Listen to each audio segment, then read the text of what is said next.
The night was thick with fog, the kind that clings to your skin and muffles every sound. In the heart of the Pine Barrens, where twisted pines reach for the sky and the ground is soft with moss, a legend was born. A legend that would outlast empires, outwit skeptics, and outlive the very trees that first whispered its name. But before meeting the devil, it's worth asking, what makes a monster? Is it the shape of its wings, the echo of its cry, or the fears we carry in the dark? Or is it something deeper, a reflection of our own anxieties, shaped by the stories we share? It was 1735, a year marked by unrest in the American colonies. In the small, wind-battered village of Leeds Point, a woman known as Mother Leeds labored through her 13th birth. Thunder rattled the windows. The midwife's hands shook. Outside, the pines swayed like nervous sentinels. "Let this one be a devil!" Mother Leeds is said to have cried, her voice raw with exhaustion and despair. The words hung in the air, heavy as prophecy. As the story goes, the child was born normal, at first pink and wailing. But before the midwife could wrap the infant, it began to change. Its limbs stretched, bones cracking, skin darkening to a leathery hide. Wings erupted from its back, a forked tail lashed the air, and its eyes glowed red. With a scream that shattered the night, the creature burst through the chimney and vanished into the storm. A monster was born. Or was it? The tale of the Jersey Devil is more than a campfire story. It's a living legend, one that has evolved and survived for nearly 3 centuries. But why? What is it about this creature that has gripped so many imaginations? To answer that, we need to journey through time, peeling back the layers of myth and memory. The Pine Barrens themselves are a character in this story. Sprawling across more than 1 million acres, this wild, tangled forest is a place of paradoxes. Beautiful, yet forbidding, teeming with life, yet eerily silent.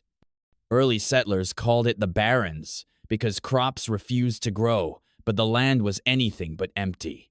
It became a haven for outcasts, fugitives, and those who didn't fit the mold of polite society. Mother Leeds was one such outcast. Some called her a witch, others a wronged woman, still others a victim of circumstance. Her family was large, poor, and shunned by neighbors. In a world where every misfortune needed a scapegoat, the Leeds family became the perfect target. But the legend didn't end with one night of terror. Over the years, sightings of the Jersey Devil multiplied. Farmers found their livestock slaughtered, their fields trampled by cloven hooves. Hunters heard unearthly screams echoing through the trees. Children whispered of a winged beast that watched from the shadows. Was it all hysteria? Or was something truly lurking in the barrens? Picture a moonless night, the air thick with the scent of pine and decay. A lone traveler hurries down a sandy path, lantern swinging, heart pounding. Suddenly, a shape darts across the trail, tall as a man, but hunched, with bat-like wings and a tail that flicks like a whip. The traveler freezes, breath caught in his throat. The creature turns, eyes burning, and lets out a cry that is neither animal nor human, a sound that seems to claw at the very soul. The Pine Barrens are a place where reality blurs, where the line between the known and the unknown is as thin as the mist that coils around the trees. If you're enjoying this story, don't forget to like and subscribe for more tales that bring history's greatest mysteries to life. The story didn't end in the 18th century. In 1909, the legend exploded into the public consciousness. For one wild week in January, newspapers from Philadelphia to New York blared headlines of the devil's rampage. Police officers fired on a mysterious creature. Schools closed, factories shut down. Posses armed with pitchforks and shotguns scoured the woods. What happened that week? Was it mass hysteria? A prank gone wrong? Or something more sinister? The reports were eerily consistent. A winged beast, hoof prints in the snow, livestock found dead with no explanation. And then, as suddenly as it began, the devil vanished, leaving behind only questions. Why does this story endure? Why do people still claim to see the Jersey Devil, to hear its cry in the night? Perhaps it's because the legend speaks to something universal, the fear of the unknown, the need to explain what can't be explained. In a world that often feels chaotic and uncontrollable, the Jersey Devil is a symbol of the wildness that still lurks at the edges of civilization. But there's another layer, a sense of kinship with the outcast, the misunderstood. Mother Leeds, shunned and scorned, becomes a tragic figure. Her curse is a cry of pain, a plea for justice in a world that offered her none. The devil, in this light, is not just a monster, but a reminder of the consequences of cruelty and exclusion. Have you ever felt like an outsider? Like the world was against you, no matter what you did? The Jersey Devil is a mirror, reflecting our own fears and hopes, our darkness and our light. The Pine Barrens are a place of secrets. The wind whispers through the needles, and the ground is soft with centuries of fallen dreams. Here, the Jersey Devil is more than a legend, it is a warning. The story is a tapestry, woven from threads of fear and wonder, loss and longing.